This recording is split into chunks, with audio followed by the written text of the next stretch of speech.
Всем привет! В середине мая в центре Екатеринбурга несколько дней проходили протесты против строительства собора Святой Екатерины на месте сквера. Администрация муниципалитета хотела возвести храм к празднованию 300-летия города в 2023 году. Однако в результате недельного митинга чиновники приняли решение пересмотреть планы по месту размещения святилища. Вместе с тем 30 активистов, участвовавших в протестах, приговорены к административным арестам на срок до 15 суток. С одной стороны, арест это, конечно, очень неприятно. Но с другой стороны, защитникам сквера сильно повезло. Ведь за участие в массовых беспорядках Уголовным кодексом Российской Федерации предусмотрена ответственность в виде лишения свободы на срок от 3 до 8 лет. 15 лет? Ну и слава богу. Вот теперь будет знать, на кого залупаться. В целом, поначалу ситуация, произошедшая в Екатеринбурге, напоминала мне сюжет фильма «Левиафан» Андрея Звягинцева. Если кто не смотрел, эта картина рассказывает об одном случае отведения земли под строительство храма на приглянувшемся чиновникам частном земельном участке. Если бы не общественный резонанс и не подробное освещение события в средствах массовой информации, то сценарий фильма «Левиафан», думаю, вполне мог бы воплотиться в жизнь. И чего тебе надо, власть?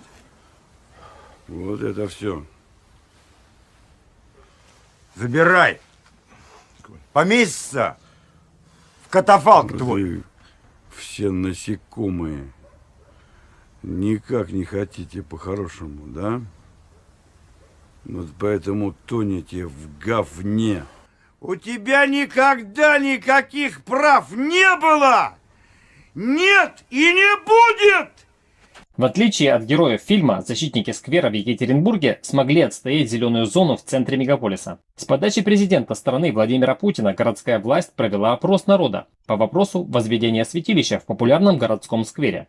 3/4 опрошенных заявили, что строительство храма в сквере у драмтеатра является неудачным местом. Хотя ситуация вокруг сквера для большинства жителей Екатеринбурга имеет положительную развязку, тон комментариев представителей РПЦ дает понять, что сдаваться они не собираются.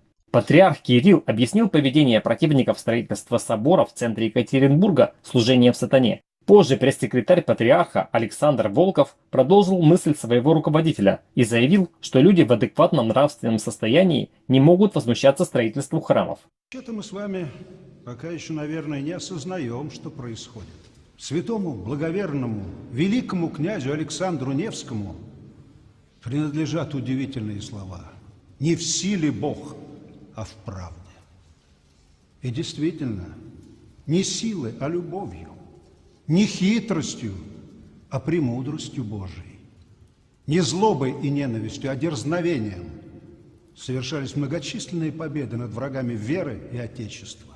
Наиболее известным сторонником строительства храма в центральном сквере Екатеринбурга, пожалуй, является телеведущий Владимир Соловьев. В эфире одного из радиоканалов он назвал екатеринбургских защитников сквера бесами и пообещал их гонять. Соловьев исповедует иудаизм, поэтому его громогласная позиция по отношению к противникам строительства православного храма к религии никакого отношения не имеет. Зачем иудею православный храм в городе Екатеринбурге?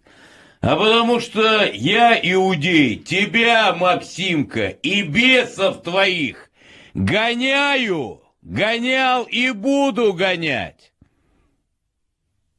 Вот. Понял?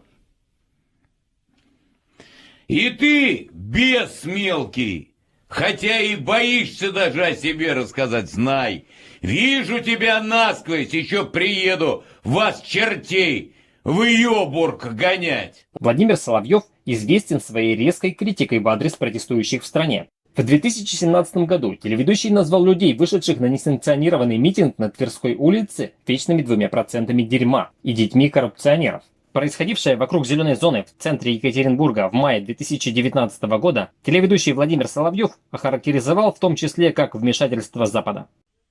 И вот эти 2% дерьма считают, что они здесь власть, считают, что они могут портить людям праздник. Вот эти 2% дерьма считают себя вправе что-то кому-то в Москве объяснять. Таким образом, основная мысль, которую власть через своих доверенных лиц хочет донести до общественности, заключается в том, что противники строительства лишь прикрываются защитой сквера, а на самом деле преследуют цель государственного переворота в стране. Впрочем, даже если кто-то из собравшихся и хотел устроить революцию, то это точно не основная масса защитников сквера. Как показал опрос горожан, большинство жителей Екатеринбурга элементарно не согласны с использованием центрального сквера под строительство объекта недвижимости. Потому что это, как подтвердит отец Михаил Ардов, это Божье провидение. Потому что даже Господь Бог дает свободу выбора. Ты можешь выбирать и можешь не выбирать. И не президенту Путину этого лишать. Соловьева за его оскорбительные высказывания в отношении жителей Екатеринбурга в духе последнего времени вызвали на дуэль. Более того, телеведущему пообещали дать леща и забросали жалобами в прокуратуру. В 2017 году правоохранительные органы никак не отреагировали на оскорбительные высказывания Владимира Соловьева в адрес протестующих на Тверской улице в Москве. Поэтому и сейчас телеведущий за свои слова, скорее всего, никакой ответственности не понесет. Хотя все меняется. Мы не колесики общепролетарского дела. Поэтому фраза, что хозяин сказал, журналист прыгнул, это к Тверской. Журналист всегда независимый человек, тем более журналисты новой формации. Поэтому я требую уважения к нашей профессии, уважения к нашим коллегам. Неоднозначную реакцию у общества и у меня лично вызвали слова патриарха Кирилла о том, что ежедневно в России появляется 3 новых храма в ответ на желания людей. Сейчас, когда в целях экономической целесообразности в небольших населенных пунктах закрываются школы, сады и больницы, эти цифры у меня вызывают недоумение. Почему в ответ на желания людей в России так стремительно увеличивается лишь количество храмов? Как человек верующий, крещеный и православный, я не безразлично отношусь к появлению новых и возрождению старых церквей в России. Вместе с тем, современная коммерциализация православия очень часто создает неприятный контраст между уровнем благосостояния священнослужителей и прихожан. Богатые священники на фоне бедных бабушек выглядят так же нелепо, как колоссальные темпы возведения храмов на фоне нуждаемости людей в школах, больницах и детских садах. Батюшка, я что-то не понял, как вы вообще собирались выступать, а? Проповеди. У меня все с собой. У меня с собой кадила, молитвенник, клобук даже есть, парадное облачение. А ванна зачем? Так какая же это ванна, сынок? Это купель.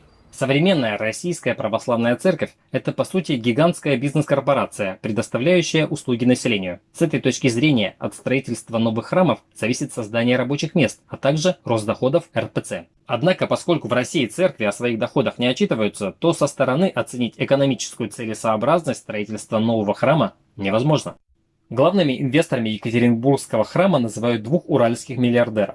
Главу Уральской горно-металлургической компании Андрея Казицына и владельца русской медной компании Игоря Алушкина, находящихся на 24 и 25 местах в списке богатейших людей России. Безусловно, трата своих денег – это дело лично каждого. Но непонятно, почему государство допускает такой серьезный перекос в расставлении инвестиционных приоритетов. В ответ на реакцию большинства в Думе Екатеринбурга сформирована рабочая группа для подготовки опроса жителей города по выбору места для строительства храма Святой Екатерины. Само социологическое исследование решено провести через несколько месяцев, чтобы дать народу успокоиться. Однако, почему же в позиции власти произошел такой перелом? Я что-то устала с вами. Что насчет завтра? Завтра. С 3 до 5 прием населению по личному вопросу. Одной из возможных причин является желание власти остановить рост вопросов к ней из-за этого противостояния. Довод о том, что протесты в центре Екатеринбурга организованы Западом, практически сразу сошел на нет. Поэтому продолжение конфронтации могло бы привести к раскрытию новых интересных деталей аффилированности церкви и власти в стране. Ну что ж, они люди как люди, любят деньги. Ну так это всегда было. Ну легкомысленно, ну что ж. И милосердие иногда стучится в их сердца. Напоминают прежних. Другой возможной причиной изменения планов государства является его желание защитить авторитет президента страны Владимира Путина. Исследования Левада-центр и Всероссийского центра изучения общественного мнения показали, что доверие к президенту Владимиру Путину, как к политику, испытывают лишь около 30% респондентов. Таким образом, в настоящее время любой громкий политический скандал может, если не полностью обрушить авторитет лидера страны, то точно серьезно ему навредить. На следующий же день после опубликования данных о падении рейтинга ВЦИОМ разместил результаты нового исследования. Повторный опрос показал, что президента поддерживает более 70% респондентов. Изменение позиции ВЦИОМ объясняется тем, что этот центр является государственной организацией. Видимо, начальству игра в гласность не понравилась. Сиди, не вставай. Сиди. Это вы так летаете и от бед простых граждан спасаете? Ну, летаю. Ну, спасаю. Я бы очень хотел бы вам помочь в вашем непростом деле. Что я для вас могу сделать? А на шу заканчивай курить. Друзья, а как вы думаете, действительно ли рейтинг президента упал или информация об этом слишком преувеличена? Ставьте лайки, если вам понравилось это видео. Подписывайтесь на канал обо всем с юмором и будьте в курсе самых важных государственных новостей. И не только, с долей авторского юмора. Спасибо за внимание. Пока.